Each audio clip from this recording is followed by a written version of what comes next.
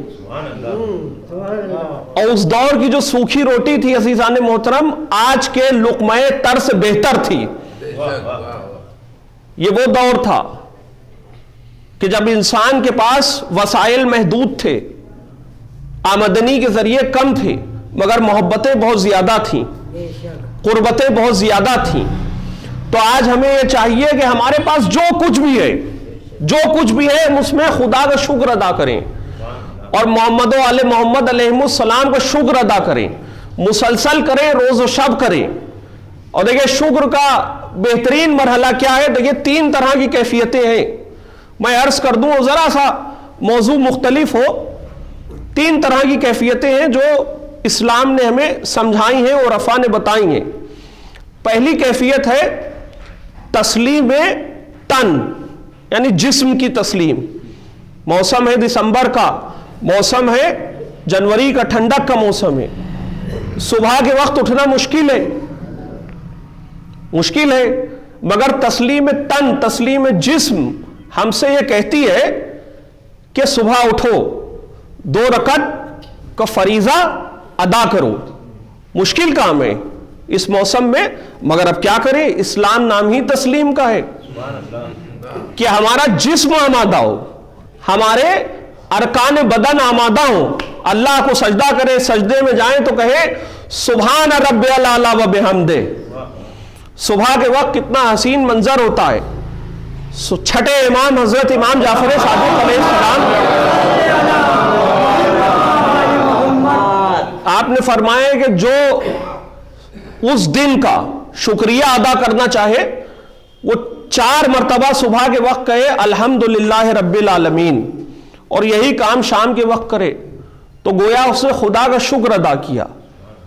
اب یہ مشکل کام ہے، مئی اور جون کا مہینہ ہے، تسلیم تن، تسلیم جسم کیا ہے کہ ہم روزہ رکھیں۔ اچھا ہمارا روزہ ایسا ہوتا بھی نہیں کہ ہمیں صرف اپنی بھوک و پیاس یاد آئے، اس لیے کہ اسی ماہ رمضان میں مولا علی علیہ السلام کا غم بھی آ جاتا ہے، تو اب غم علی بھی یاد آ جاتا ہے اور غم کربلا بھی یاد آ جاتا ہے۔ تو تسلیم تن یعنی ہمارے پاس مال ہے، اب ہم مال کو خدا کی راہ میں صرف کریں، مشکل ہو رہا ہے ہمارے لیے، مگر تسلیم کا مرحلہ یہی ہے۔ اب اس سے ذرا بلند منزل یہ ہے کہ تسلیم عقل۔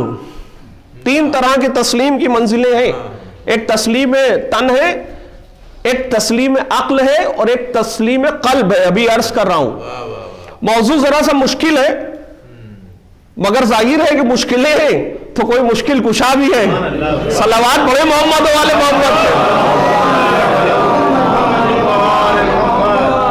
بھائی میں عمدن ایک مشکل موضوع کو چھیڑ رہا ہوں عمدن، مگر امید ہے کہ آپ انشاءاللہ بھرپور ساتھ دیں گے۔ اب تسلیم عقل کیا ہے کہ ہم خدا کے آیات کا مشاہدہ کریں، آیات الہی سے زمین بھری ہوئی ہے، ہم آیات الہی کا مشاہدہ کریں، سمجھیں کہ ذات واجب ہے کیا، جتنا بھی ہم سے ہو سکے، جتنا بھی ہمارے حد امکان میں ہو، ہم سمجھنے کی کوشش کریں کہ خدا کے آیات کا مطلب کیا ہے، حقیقت اشیاء کو سمجھیں، جتنا بھی ہو سکے ہم سے، حتی الامکان حتی الوسعت ہم کوشش یہ کریں کہ اس کے آیات پہ غور و فکر کریں، اور قرآن ہمیں حکم بھی یہی دے رہا ہے۔ یہ ہے تسلیم عقل۔ اچھا کوئی بات ہماری نہیں سمجھ میں آ رہی ہے، مگر اسلام کیا کہہ رہا ہے کہ جو پیغمبر نے فرما دیا، جو امام نے فرما دیا وہ حق ہے، ہر چیز کو ہماری عقل سمجھ نہیں پا رہی ہے۔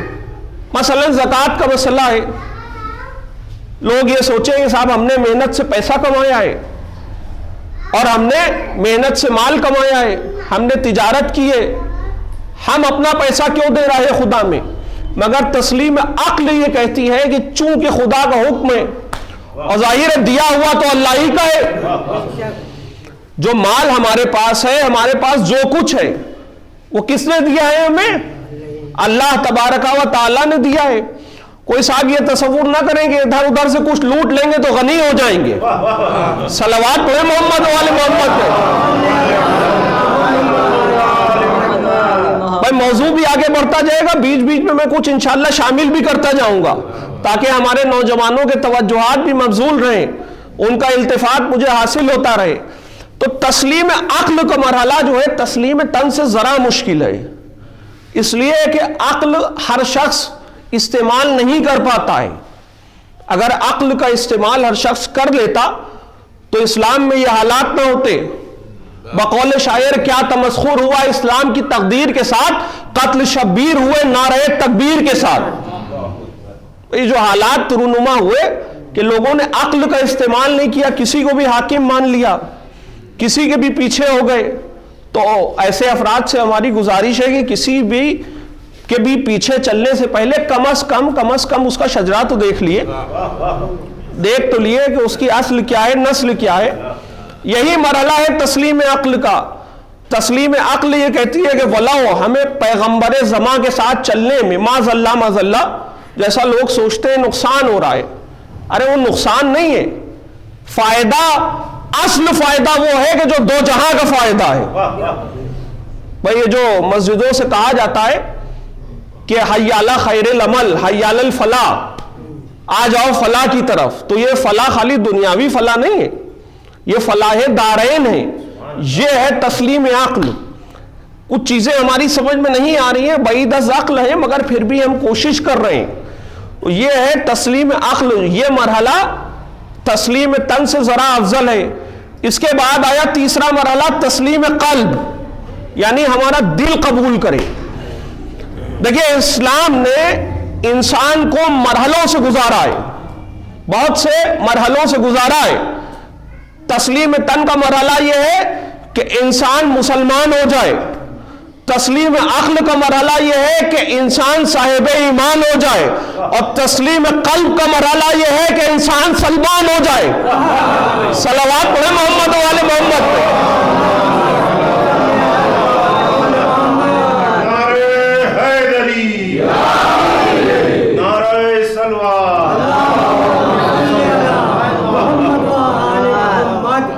چاہت ہو تو مختلف انداز کی ہو، یہ تسلیم قلب ہے.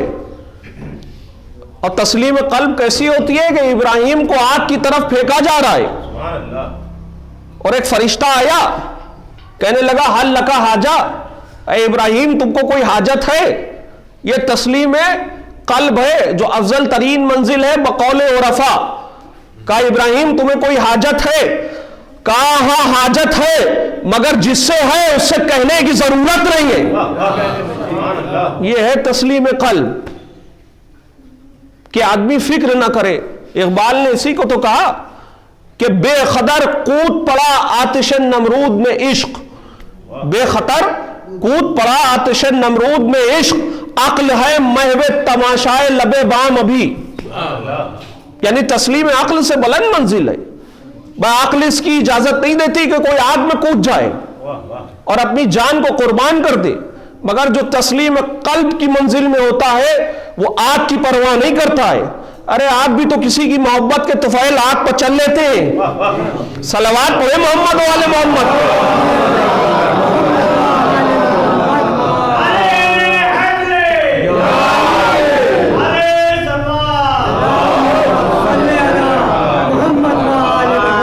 دیکھیے ہمارے بھائی نے علی کے نام کا نعرہ بلند کیا. تسلیم قلب کیا ہے کہ گھر گھرا ہوا ہو، گھر گھرا ہوا ہو اور بستر پہ چین سے لیٹ جائے، بستر پہ سو جائے اور ایسا نہ سوئے بڑے اطمینان سے سو جائے. اب اہل لکھنؤ تشریف فرما ہے اور لکھنؤ جو ہے وہ شعراء اور ادبا کا گڑھ ہے. ایک جملہ کہے بغیر آگے نہ بڑھوں گا کہ تسلیم قلب کی منزل تھی کہ علی بستر پہ سو گئے، علی بستر پہ سو گئے، تسلیم قلب کی منزل تھی. اور بستر پہ سوئے نہیں ہے، 14 صدیوں کے لیے شجاعت کے مرحلے کو بیدار کر دیا ہے. صلوات پڑھے محمد والے محمد. ایسا نہیں ہے کہ تسلیم قلب جو ہے وہ صرف انبیاء کے لیے ہے یا ائمہ کے لیے، نہیں، عام آدمیوں کے ساتھ بھی تسلیم قلب ہو سکتی ہے. کہ کوئی کسی سے دل سے محبت کرے. بھئی چھٹے امام حضرت امام جعفر صادق علیہ السلام کے دور کا واقعہ ہے نا کہ ایک شخص آیا, کچھ بات ہو رہی تھی, پورا واقعہ آپ کے ذہن میں. امام علیہ السلام نے فرمایا کہ آگ میں کود جاؤ. اب وہ کود گیا آگ میں. یہ ہے تسلیم قلب, ماننا تو پھر دل سے ماننا. اچھا آپ نے دل سے اگر کسی شے کو قبول نہ کیا تو سمجھ لیجئے کہ بس وہ شے اخلاقاً ہے, اس کی کوئی حیثیت نہیں ہے. جب ہم تسلیم قلب کی منزل میں آتے ہیں تو الفت دوسرے معیار کی ہو جاتی ہے, محبت دوسرے معیار کی ہو جاتی ہے. اب وہ محبت نہیں رہتی, مودت میں بدل جاتی ہے. اور حبیب کو حکم ہوتا ہے, حبیب کبریا کو حکم ہوتا ہے کہ قل لا اسألکم علیہ اجرا الا المودۃ فی القربى, کہ میرے حبیب ان سے کہہ دو کہ ہمیں اجر رسالت پہ کچھ نہیں چاہیے سوائے میرے اقربا سے محبت کے. دیکھیے یہ ہے تسلیم قلب, یہ بڑی مشکل منزل ہے. اب عزیزان محترم دیکھیے وقت نکل جاتا ہے اور چند باتیں یاد رہ جاتی ہیں. جیسے میں عرض کر رہا تھا کہ ایک ذاکر حسین کی مجلس ہے, ہر جگہ کے جا کے قاری صاحب نے مجلس پڑھی ہے. اور دیکھیے عموماً ہم لوگ چند الفاظ استعمال کرتے ہیں کہ بڑی مجلسیں, اور کہتے ہیں کہ صاحب کوئی ذاکر ہے تو وہ دورے کی مجلس پڑھ رہا ہے, تو عموماً جو ہے لوگ یہ کہتے ہیں ارے وہ تو دورے کی مجلس ہے. دیکھیے مجلس کوئی بھی ہو, مجلس ہے, اور مجلس بڑی مجلس ہے, ہر مجلس. اس لیے کہ ہر مجلس میں جناب سیدہ سلام اللہ علیہ تشریف لاتی ہیں.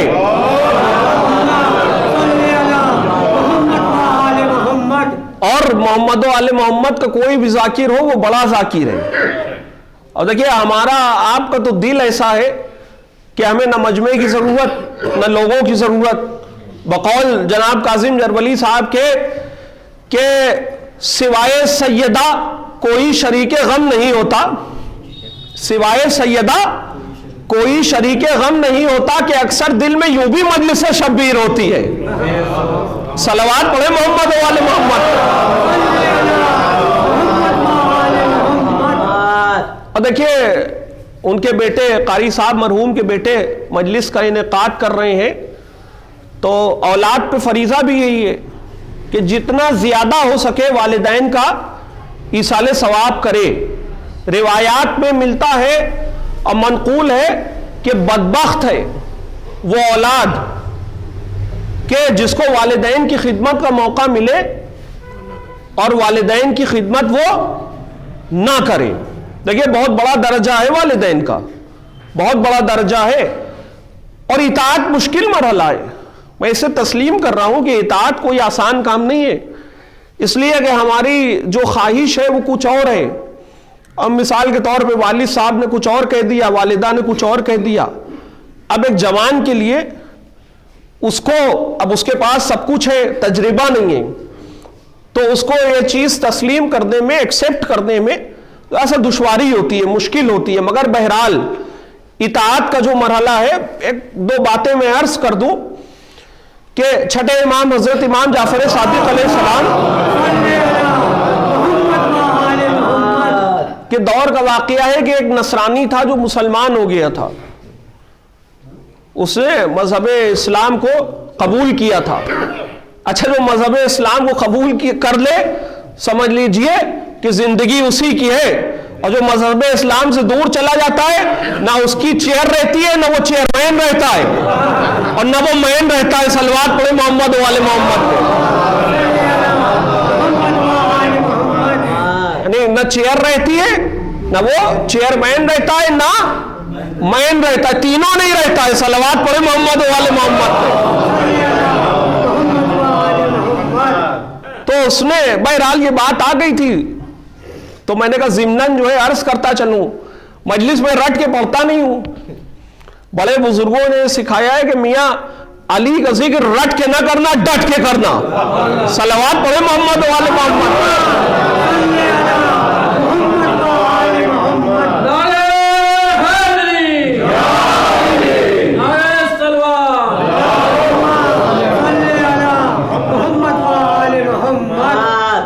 شخص مسلمان ہوا اور اس کے بعد وہ حج کرنے آیا، اچھا شریف النفس تھا، واقعی مسلمان ہوا تھا، لہذا چھٹے امام علیہ السلام کی خدمت میں بھی آ گیا۔ بھئی جملوں کی رعایتوں پہ اگر آپ نہ غور کریں گے تو کرے گا کون؟ اس لیے کہ یہاں یقیناً انجمن والے بیٹھے ہوں گے اور شعراء کے کلام میں رعایتیں ہوتی ہیں، انہی سے ہم لوگوں نے سیکھے ہیں دو چار لفظ۔ تو چھٹے امام علیہ السلام کی خدمت میں آیا اور اس نے والدین کی خدمت کے متعلق سوال کیا، امام علیہ السلام سے سوال کیا والدین کی خدمت کے متعلق، کہا کہ میری ماں بہت بوڑھی ہے، توجہ سے سنیں ہمارے خصوصی طور پہ نوجوان، کہا میری ماں بہت بوڑھی ہے۔ امام علیہ السلام نے فرمایا کہ جتنا ہو سکے تو اپنی ماں کی خدمت کر۔ وہ کہنے لگا کہ میری ماں بہت بیمار رہتی ہے اور میں اکثر اس کی خدمت کرتا ہوں اور کھانا بھی اپنے ہاتھ سے کھلاتا ہوں۔ معصوم فرماتے ہیں کہ اس میں رضائے رب ہے، ماں کی خدمت کرنے میں۔ اچھا وہاں سے وہ واپس آیا، حج سے واپس آیا، اپنے گھر آیا، ماں اس کی عیسائی تھی، ماں اس کی حضرت عیسیٰ علیہ السلام کی امت میں تھی۔ اب جب یہ لوٹ کے آیا، امام علیہ السلام کی باتوں کو سن کے آیا تو اپنی ماں کی خدمت کچھ زیادہ کرنے لگا۔ اب یہ میں اپنے لفظوں میں کہہ رہا ہوں، حالانکہ ماں باپ کی خدمت جتنی بھی زیادہ ہو کم ہی ہے، مگر بہرحال جتنی وہ پہلے کرتا تھا تو اس میں اس نے اضافہ کر دیا۔ تو اس کی ماں نے ایک دن پوچھا کہ بیٹا جب سے تو حج سے واپس آیا ہے تو میری خدمت کچھ زیادہ کرنے لگا ہے؟ کہا ہاں والدہ گرامی، ایسا ہوا کہ میں نبی کی اولاد سے مل کے آیا ہوں اور انہوں نے مجھے یہ حکم دیا ہے۔ کہا ان کا نام کیا ہے؟ اس نے نام بتایا، اور جب امام کی کہی ہوئی باتوں کو اس نے بتایا تو اس کی ماں کہنے لگی کہ بیٹا یقیناً ہو نہ ہو یہ نبی ہے۔ تو اس نے کہا کہ نہیں یہ نبی نہیں، یہ نبی کی اولاد ہے۔ کہا نہیں بیٹا، یہ جو بات تجھ سے بتا رہے ہیں یہ انبیاء کی وصیتوں میں ہے۔ کہا بہت غور سے سننے کے قابل واقعہ ہے۔ کہا یہ جو بات تجھے بتا رہے ہیں یہ انبیاء کی وصیتوں میں سے ہے۔ کہا نہیں، اس دین کے آخری نبی تھے اور وہ اس دنیا سے گزر گئے، یہ ان نبی کی اولاد میں ہیں۔ خدا کی قسم اس عورت نے فوراً کلمہ پڑھ لیا۔ دیکھیے ہدایت ہوتی ہے اصلی، دیکھیے تخت پہ بیٹھ جانا اور ہے، بعد رسول تخت پہ بیٹھ جانا اور ہے اور اصلی ہدایت کرنا اور ہے۔ اچھا تخت پہ بیٹھ گئے ہوں گے، اگر آتا جاتا کچھ نہیں ہوگا تو ہمیشہ لولا لولا کرتے رہیں گے۔ صلوات پڑھیں محمد والے محمد۔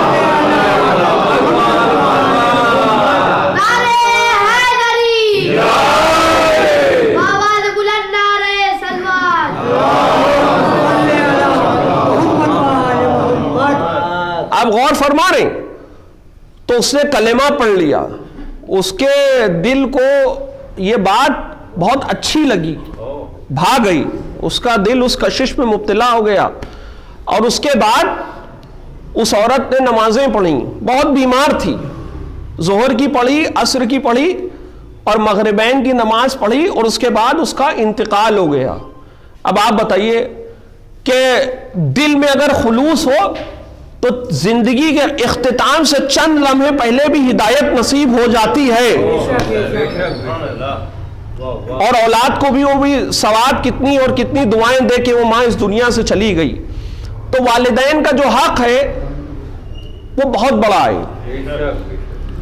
معصوم فرماتے ہیں کہ جو بروز جمعہ والدین کی قبر پہ جائے تو ایک حج کے برابر ثواب ہے، ایک حج کے برابر ثواب ہے۔ کتاب میرے پاس موجود ہے، جن صاحب کو بھی حوالہ چاہیے ہو میں اس کی فوٹو کاپی بھی حاضر کر سکتا ہوں، اور واٹس ایپ پہ بھی وہ چیز دے سکتا ہوں، تصویر کھینچ کے۔ آج کل تو مشکل نہیں ہے، آج کل تو کسی بھی تصویر کھینچنا کوئی مشکل کام نہیں ہے۔ تو یہ عزیزان محترم کیفیت ہے، والدین کا حق بہت زیادہ ہے، جتنی ہو سکے ہم والدین کی خدمت کریں، اس لیے کہ والدین کے قدموں کے نیچے جنت ہے۔ اور دیکھیں والد کا کتنا بڑا مرتبہ ہے، والد ایک گھنے درخت کی طرح ہیں کہ جس کے سائے کے نیچے سب اولادیں بہت آرام سے جمع ہو جاتی ہیں۔ اب دیکھیں یہ ظاہری باتیں میں کر رہا ہوں، یہ آپ سورہ بقرہ پڑھتے رہتے ہیں اور جگہ جگہ پہ والدین کی عظمت کا ذکر ہے، ہمارے نبی نے اور ہمارے ائمہ نے بیان کیا ہے، مگر یہ ظاہری باتیں۔ اب دیکھیے اب معصوم کیا فرما رہے ہیں؟ معصوم فرما رہے ہیں کہ حضرت محمد مصطفیٰ اور حضرت علی مرتضیٰ ان دو کے بارے میں فرما رہے ہیں، محمد مصطفیٰ اور علی مرتضیٰ کے بارے میں فرما رہے ہیں کہ ان کا حق جو ہے یہ ظاہری والدین سے زیادہ ہے، اس لیے کہ یہ روحانی والدین ہیں، ان کی جو اطاعت کرے گا، ان کی جو سیرت پہ چلے گا تو یہ اسے جہنم سے نکال کے جنت پہ پہنچا دیں گے۔ آپ غور فرما رہے ہیں، آپ سوچئے کہ جب ظاہری والدین کا اتنا مرتبہ ہے تو جو روحانی والدین ہیں، یہ میں اپنی طرف سے نہیں عرض کر رہا ہوں، پیغمبر کی حدیث ہے کہ انا و علی ابوا ہذہ الامہ، میں اور علی اس امت کے باپ ہیں۔ اچھا یہ بات آپ کو تو بہت اچھی لگی اور لگنی چاہیے ہی، اب سوچئے کہ جس نے علی کو چھوڑ دیا اس نے کیا کیا؟ بھائی جس نے علی کو چھوڑ دیا، بھائی یہی تو کہا تھا اقبال نے کی وفا تو نے محمد سے تو ہم تیرے ہیں، یہ جہاں چیز کیا لوح قلم تیرے ہیں۔ تو جس نے رسول کو چھوڑ دیا اور جس نے علی کو چھوڑ دیا، اچھا دونوں الگ الگ ہے ہی نہیں، تو ایک ہی نور کے حصے ہیں نا، دونوں الگ الگ ہے نہیں۔ اب جس نے رسول کو چھوڑ دیا اور جس نے علی کو چھوڑ دیا، سمجھ لیجئے کہ اس نے اپنے ساتھ ظلم کیسا کیا کہ اس کی صرف اور صرف ننیال باقی رہ گئی۔ صلوات پڑھے محمد والے محمد پہ، بلند صلوات پڑھے محمد والے محمد پہ۔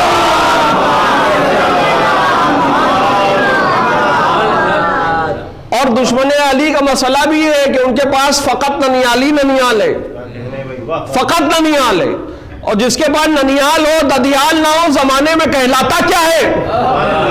صلوات پڑھے محمد والے محمد۔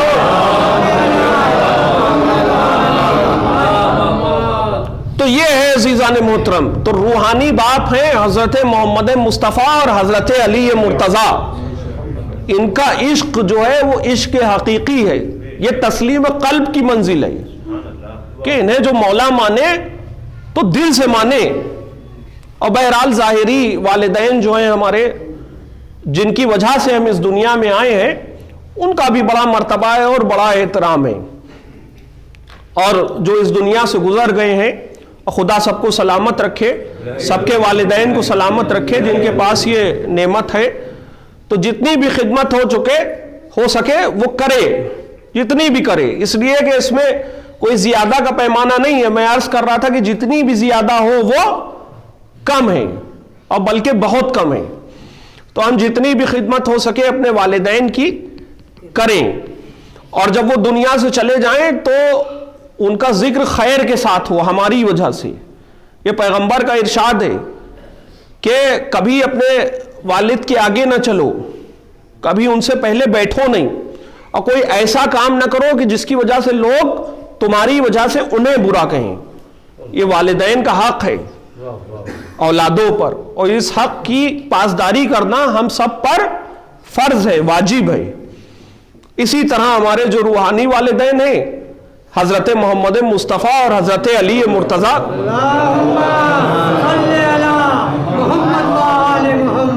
بھائی انہی نے تو ہمیں سارے پتے بتائیں، ساری باتیں انہی کی بتائی ہوئی ہیں۔ ایک اور واقعہ سن لیے، اس کے بعد مجلس اپنے اختتام کے قریب ہو جائے، بہت دیر عرض نہیں کرنا مقصود ہے کہ دیکھیے والدین کا جو احترام ہے، اس کے متعلق ایک اور بات ہے کہ بنی اسرائیل کے زمانے کا واقعہ ہے کہ بنی اسرائیل کے زمانے میں وہ پورا واقعہ آپ کا سنا ہوا ہے کہ حضرت موسیٰ علیہ السلام کے زمانے میں ایک قتل ہو گیا تھا اور لاش لا کے دوسرے قبیلے میں ڈال دی گئی تھی، پورا واقعہ آپ کا سنا ہوا ہے۔ تو اب یہ کہا گیا تھا کہ صاحب ایک گائے آ جائے اور پھر اس کی ہڈی جو ہے وہ مقتول کے جسم کو اس سے مس کیا جائے، وہ گواہی دے گا۔ اب جو یہ گائے تھی اس کے صفات جب بنی اسرائیل نے پوچھے تو حضرت موسیٰ علیہ السلام نے پروردگار عالم سے دریافت کیے. بہت مختصر کر کے میں عرض کر رہا ہوں, ایک صلوات پڑھ دے محمد والے محمد.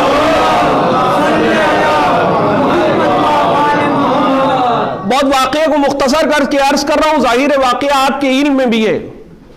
تو اب کیا بات ہے کہ جب اس گائے کے صفات انہوں نے پوچھے تو اب خدا نے بتا دیے. حالانکہ روایت میں ملتا ہے کہ اگر یہ نہ پوچھتے تو فقط ایک گائے کی بات ہوئی ہے.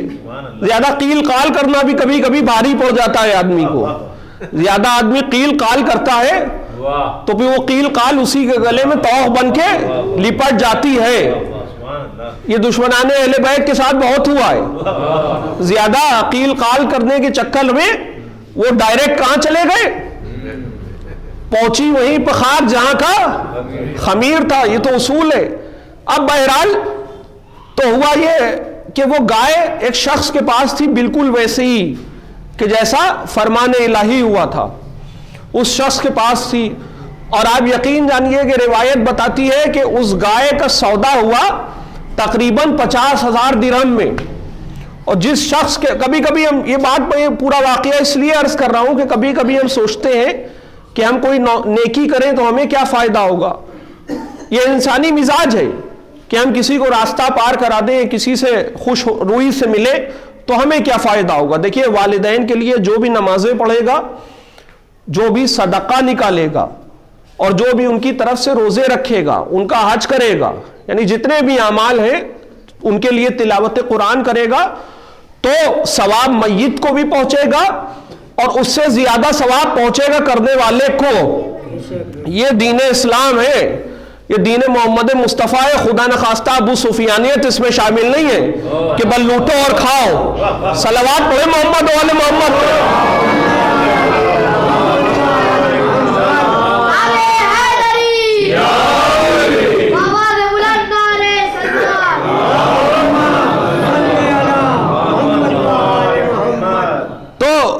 یہ بڑا اہم مسئلہ ہے. اب کسی نے کوئی نیکی کی, کسی کو پتا ہو نہ پتا ہو, جو اللہ کے فرشتے مقرر ہیں ان کے علم میں تو ہے ہی, اور اللہ سے تو کوئی بید چھپا نہیں ہے نا. اللہ تو دلوں کے حال کو جاننے والا ہے. اس کے اسماء میں سے ایک نام علیم بھی ہے, وہ ہر شے کا پورا جاننے والا ہے. تو جس شخص کو اس گائے کی اتنی زیادہ قیمت ملی تھی, کس وجہ سے ملی تھی وہ وجہ سن لیے. اب بقول غالب کے مختے میں آپ پڑھی ہے سخن گسترانہ بات, گفتگو اپنے اختتام کے قریب ہو رہی ہے. کس وجہ سے یہ قیمت ملی تھی کہ وہ جو کاروبار کرتا تھا تو ایک بار اس کے پاس کچھ گاہک آئے تھے, ایک بار اس کے پاس جو ہے کچھ گاہک آئے تھے اور وہ اس سے کچھ خریدنا چاہتے تھے, اور اس جو بھی اس کی بزنس ڈیل ہو اس میں اس کو بہت زیادہ فائدہ ہونے والا تھا. اب وہ جب مال خانے کے جو بھی اس کا سٹور ہو, گو ڈاؤن ہو, جو بھی ہو, اس کے قریب جب پہنچا مال خانے کے, اور یہ جو اس کے خریدار تھے یہ بھی ساتھ میں تھے, سب ساتھ میں پہنچے تو اس نے کیا دیکھا کہ اس کے والد ایک بستر پہ آرام کر رہے ہیں. یہ دین محمد مصطفیٰ ہے. بستر پہ اس کے والد آرام کر رہے ہیں اور اس مال خانے کی چابیاں ان کے سرہانے ہیں. اب روایت یہ بتاتی ہے کہ اس نے ان افراد کو واپس کر دیا. دیکھیے ایک وہ زمانہ ہے, ایک یہ زمانہ ہے. ان افراد کو واپس کر دیا. بعد میں جب اس کے والد بیدار ہوئے تو کہا کہ بھئی وہ چیز فروخت ہوئی, تو کہا نہیں میں نے ان کو واپس کر دیا, اور میں نے آپ کو بے آرام کرنا یعنی آپ کے آرام میں خلل واقع کرنا مناسب نہیں جانا. یہ ہم کب گفتگو کر رہے ہیں؟ 2022 کے اختتام میں. آج کا زمانہ ہوتا تو لوگ کیا کہتے, اس میں سبھی شامل ہیں.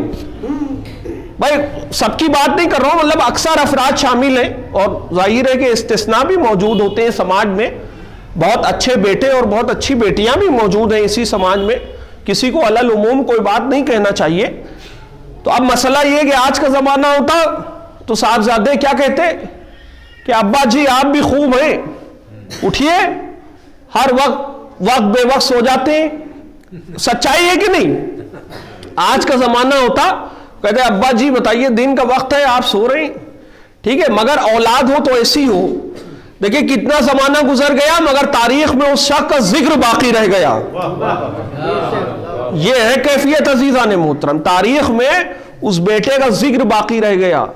تو اس کے والد اتنا خوش ہوئے اس بیٹے کے اپنے اس عمل سے کہ اس کو ایک گائے دی، اور یہ وہی گائے تھی جو 50,000 درہم میں بکی. صلوات پڑھیں محمد و آل محمد.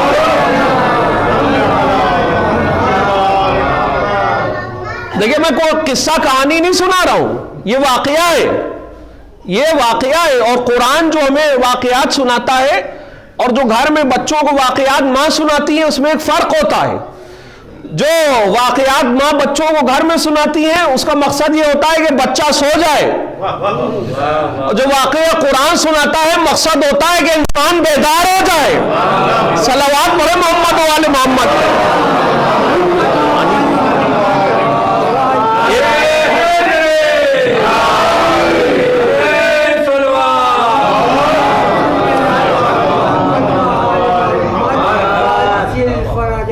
میں نے آج کچھ مزاج بدل کے گفتگو کرنے کی کوشش کی.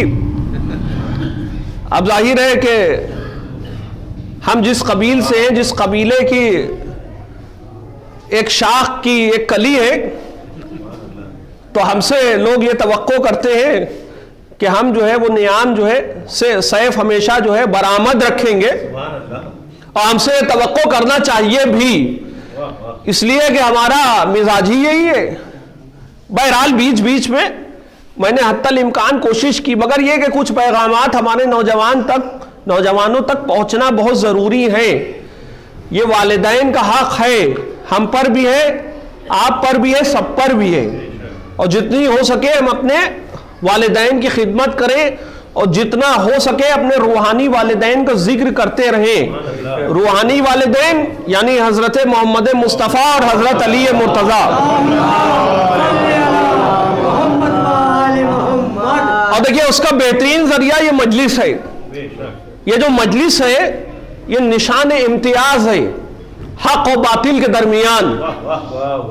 ایک جملہ میں نے آپ کی خدمت میں پیش کر دیا، بزرگوں نے داد دی، مگر اکثر افراد جو ہے وہ اب ظاہر ہے کہ ٹھنڈک تو ہے، اسے ہم ختم تو کر نہیں سکتے. اب ٹھنڈک ہو تو ہو، عزادار موسم کے حساب سے تو بدلتے نہیں ہیں.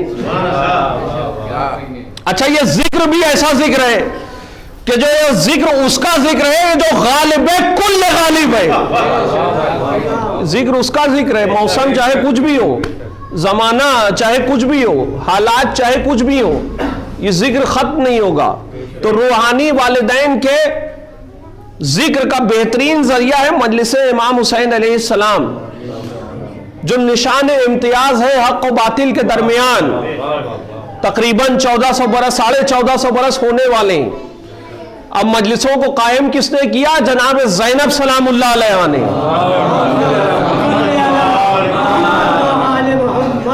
دیکھیں قائم کس نے کیا؟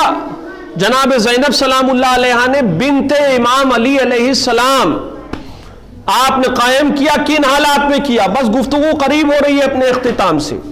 اور خدا کی قسم قائم کیا تو ایسا قائم کیا کہ انقلابات آتے رہے، زمانہ بدلتا رہا، تخت پہ کوئی رہا، تاج کسی کے سر پہ رہا، حکومت کسی کے پاس رہی، منصب کسی کے پاس رہا، عہدہ کسی کے پاس رہا، اختیار کسی کے پاس رہا، جلوہ ظاہری کسی کے پاس رہا، عنان حکومت کسی کے پاس رہی، سلطنت کسی کے پاس رہی، جاگیر کسی کے پاس رہی، تخت پہ کوئی رہا، اختیار کسی کا رہا، فوجی کسی کے پاس رہے، سپاہی کسی کے پاس رہے، عہدہ کسی کے پاس رہا، اختیار کسی کے پاس رہا، حکم کسی کا چلتا رہا، مگر جس کی بھی حکومت رہی مٹی پہ حکومت رہی، دل پہ انہی کی حکومت رہی. صلوات پڑھیں محمد والے محمد.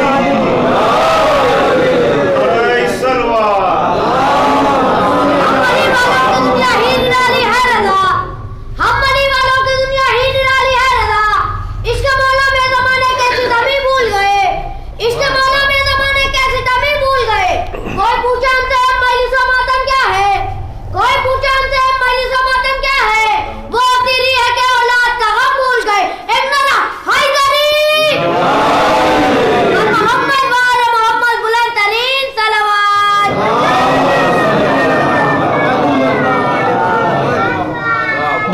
ایسے حالات میں ان مجلسوں کو قائم کیا کہ ایک باد مخالف چل رہی تھی، ایک ایسی مخالف ہوا تھی سلطنت کی طرف سے کہ سب کو اسیر کر لیا گیا تھا، مگر وہاں بھی مجلسیں ہوئیں، قید خانوں میں ہوئیں، زندانوں میں ہوئی۔ شیعت کی تاریخی یہی ہے، میں عرض کر رہا تھا صلیب و دار پہ ذکر حسین ہوتا رہا۔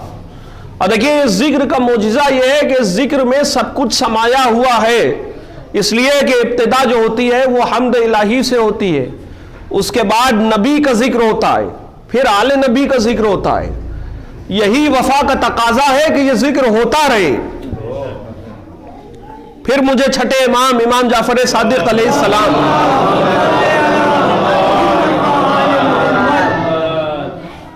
کا ایک قول یاد آ رہا ہے کہ امام فرماتے ہیں کہ ہمارے شیعوں کو ہماری بچی ہوئی مٹی سے پیدا کیا گیا ہے، یہی وجہ ہے کہ ہماری خوشی میں وہ خوش ہوتے ہیں اور ہمارے غم میں وہ غمزدہ ہوتے ہیں۔ یہی وجہ ہے عزیزان محترم۔ یہ جو مجلس کی طرف آپ کا دل کھنچا آتا ہے، جو ذکر مودت کی طرف آپ چلے آتے ہیں، کاروبار دنیا کو چھوڑ کے، اپنے مشاغل کو چھوڑ کے، کوئی کہیں سے آ رہا ہے، کوئی کہیں سے آ رہا ہے، دور دور کے مومنین یہاں تشریف فرمائیں۔ اور دیکھیے عدیم الفرصتی کا دور ہے، اگر کوئی صاحب کسی سے کہے کہ آپ کبھی ہمارے یہاں یہ چائے پیئے، کھانا کھائیے، تو آج کل کے زمانے میں کوئی کیا جواب دے گا؟ انشاءاللہ یہی کہے گا۔ اب انشاءاللہ میں وسعت نہیں ہے۔ انشاءاللہ کا مطلب کیا ہے کہ اگر اللہ نے چاہا تو، اب بقول بعض افراد کے سب کچھ اللہ کی مرضی سے ہوتا ہے۔ ارے خدا لعنت کرے ایسے عقیدے پر، یہ سب یزید کی محبت میں عقیدے وضع کیے گئے، گڑھے گئے کہ یزید کو بچا لیں۔ اچھا وہ یزید بچ ہی نہیں سکتا، یزید کبھی بچ ہی نہیں سکتا، اس لیے کہ اس کی ولادت اس انداز سے ہوئی ہے کہ وہ بچ ہی نہیں سکتا، ہمیشہ لعنت کی زد میں رہے گا۔ کل بھی رہا تھا، آج بھی ہے، اور قیامت تک اس پہ لعنت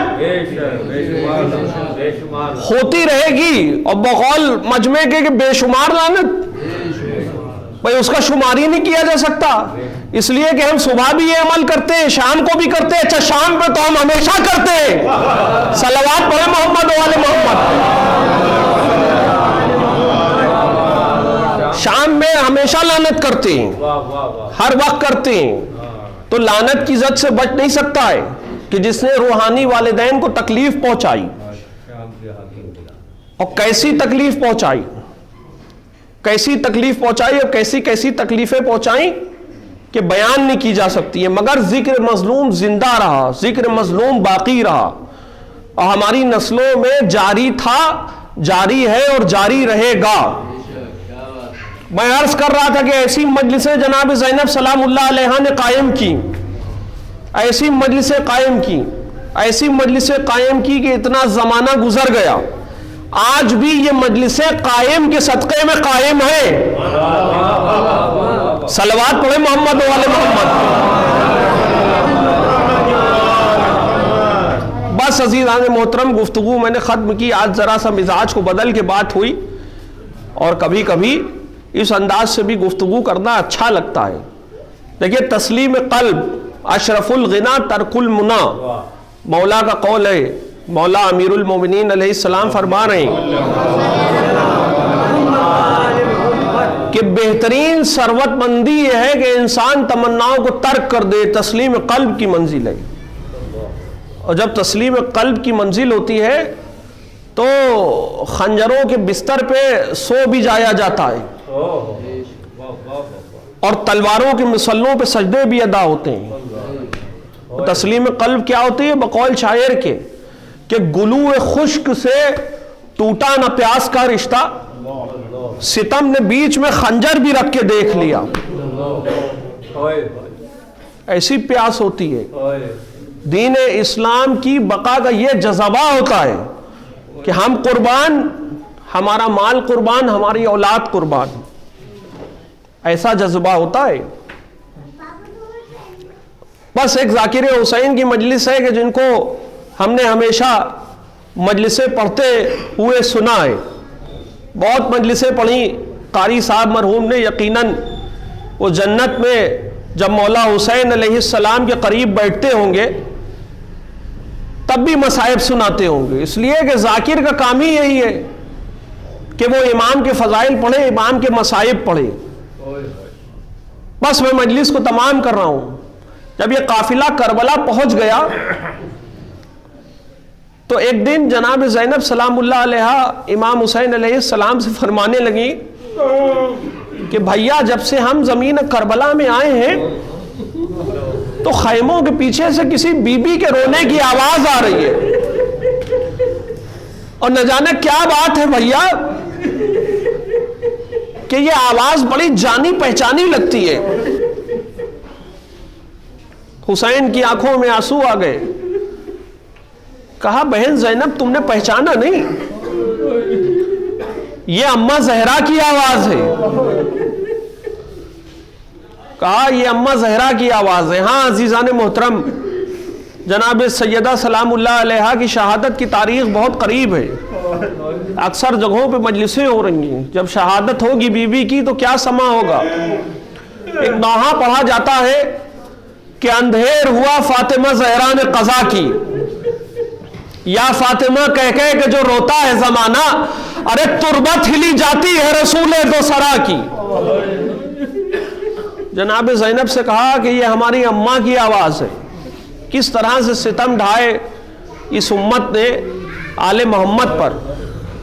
چوتھے امام زین العابدین علیہ السلام فرماتے ہیں کہ ہمارے نانا نے ہمارے حق کی رعایت کا حکم دیا تھا اس امت کو، مگر جتنے مصائب ہم پہ ڈھائے گئے، اگر ہمارے نانا ہم پر ایک بات کہی، دیکھیں امام نے، صاحب نہج بلاغہ کا وارث ہے، چوتھے امام ہمارے صاحب نہج بلاغہ کے وارث ہیں، کہ اگر ہمارے نانا اس کے برعکس حکم دیتے، یعنی ہم پہ ظلم ڈھانے کا، تو اس سے زیادہ ظلم ڈھائے نہیں جا سکتے تھے جتنے اس امت نے ہم پہ ظلم ڈھائے۔ اب دیکھیے بھائی، کوئی بھی ذاکر ہوتا ہے اس کے لیے سب سے جو اچھا مرحلہ ہوتا ہے مصائب کے دوران، وہ امام حسین علیہ السلام کی رخصت کا منظر ہوتا ہے۔ اب زیادہ مصائب نہیں پڑھوں گا مگر انشاءاللہ آپ بہت روئیں گے۔ اب بھائی اور بہن میں کتنی محبت ہے آپ جانتے ہیں۔ زینب کو ہر موقع پہ حسین یاد کر رہے ہیں، حسین ہر موقع پہ زینب کو یاد کر رہے ہیں۔ لیجئے میدان کربلا میں وقت آیا، تسلیم قلب کی منزل ہے کہ حسین اپنے کنبے کے چھوٹے چھوٹے بچوں کو چھوڑ کے مقتل میں جا رہے ہیں۔ یہ تسلیم قلب کی منزل ہے۔ حسین جا رہے ہیں، چھوٹے چھوٹے بچوں نے دامن ابا پکڑ لیا، کہا مولا ہمیں کس کے سہارے چھوڑ کے جاتے۔ حسین نے ایک مرتبہ آسمان کی طرف دیکھا، کہا پروردگار بتا میں ان بچوں کو کیا جواب دوں۔ حسین نے سب کو ودا کیا، گھوڑے پہ سوار ہونے جا رہے تھے کہ ایک مرتبہ مقتل کی طرف نگاہ کی مولا حسین نے، داہنے دیکھا بائیں دیکھا، کہا میرے شیروں میرے دلیروں تمہیں کیا ہو گیا ہے کہ تمہارا حسین رخصت آخر کو آیا ہے اور تم اپنے آقا کو سوار نہیں کرنے آ رہے ہو۔ خدا کی قسم مقتل بتاتا ہے کہ کٹی ہوئی گردنوں سے آواز آئی لبیک ابن الزہرا، لبیک ابن الزہرا، مولا ہم کیا کریں کہ موت ہمارے اور آپ کے درمیان حائل ہے۔ بہن نے اس کیفیت کو محسوس کیا، کہا بھیا آج قاسم نہیں تو کیا ہوا، بھیا آج اون محمد نہیں تو کیا ہوا، بھیا آج علی اکبر نہیں تو کیا ہوا، بھیا آج شیر سے بھائی عباس نہیں تو کیا ہوا۔ آج یہ بہن آپ کو سوار کرے گی۔ حسین کا بازو تھاما، دیکھیں وہ کیفیت ہے رخصت کی، اور جناب سیدہ سلام اللہ علیہا کو حسین کی رخصت بہت پسند ہوگی۔ حسین گھوڑے پہ سوار ہو رہے، حسین جا رہے ہیں مقتل کی طرف، وہ حسین جا رہے ہیں باغ زہرا اجڑنے جا رہا ہے۔ ارے جناب زہرا نے چکیا پیس پیس کے پالا ہے، زہرا کی کھیتی اجڑنے جا رہی ہے، زینب کا دل بیٹھا جا رہا ہے، حسین مقتل میں جا رہے ہیں مگر تسلیم قلب کی منزل ہے۔ انیس کہتے ہیں کہ راکبے دوش نبی خاک پہ افتادہ ہے. ارے کوئی اتنا نہیں کہتا کہ نبی زادہ ہے, کوئی اتنا نہیں کہتا کہ نبی زادہ ہے. حسین جا رہے ہیں مقتل کی طرف اور سب سمجھ رہے ہیں کہ حسین جا رہے ہیں اب واپس نہیں آئیں گے. حسین نے ایک تاریخی سجدہ کیا, اپنے سر پہ سایہ محسوس کیا, کہا کون ہے جو میرے اور میرے رب کے درمیان حائل ہو رہا ہے. دیکھا کہ جبرائیل ہے, روتے ہوئے فرما رہے ہیں کہ فرزند زہرا, ارے میں نے بھی آپ کا جھولا جھلایا ہے. کہا ہٹ جاؤ جبرائیل, آج میں ہوں اور میرا رب ہے, میرا پروردگار ہے, کوئی بیچ میں نہیں آئے گا جبرائیل. آخری گفتگو ہو رہی ہے. کہا الہی و سیدی و مولائی. دیکھیں یہ ہے تسلیم قلب. دیکھیں یہ بات ہو ہی رہی تھی کہ ابھی ایک نجس شخص خنجر لے کے آگے بڑھا. حسین آخری سجدے میں وہ تاریخی سجدہ کیا حسین ابن علی نے کہ کوئی کر نہیں سکتا تھا خدا کی قسم. اور 3 دن کی بھوک اور پیاس میں حسین نے سجدہ کیا. صبح سے لاشیں اٹھانے کے بعد حسین نے سجدہ کیا. وہ سجدہ آخر حسین ابن علی کا, حسین کا وہ سجدہ سب کو یاد ہے. اللہ اکبر, ایسے بھی سجدے ہوتے ہیں عالم کو بڑی حیرانی ہے. ارے میدان کی جلتی ریتی پر ایک پیاسے کی پیشانی ہے. حسین ابن علی سجدہ آخر کر رہے ہیں. ایک مرتبہ ابھی میں نے کیا عرض کیا تھا کہ جناب سیدہ سلام اللہ علیہا کی شہادت کی تاریخ قریب ہے, بس تصور کیجئے گا. ایک مرتبہ کیا کیفیت ہے کہ حسین سجدہ آخر میں ہیں اور شبر خنجر لے کے آگے بڑھا. ایک مرتبہ حسین نے اپنے سر کو اٹھایا اور ایک آواز دی, اماں. ایک نشیب سے آواز آئی کہ حسین میں یہی موجود ہوں, تیرے مقتل کی زمین کو اپنے بالوں سے صاف کر رہی ہوں. اللہ اکبر. ادھر بہن زینب کا کیا حال ہے کہ جناب زینب یہ چاہتی ہیں کہ بھائی کو آخری وقت میں دیکھ لیں. حسین نے زمین کربلا کو حکم دیا کہ اے زمین اتنی پست ہو جا کہ میری بہن زینب یہ منظر نہ دیکھنے پائے. جناب زینب نے کہا ہے زمین اتنی بلند ہو جا.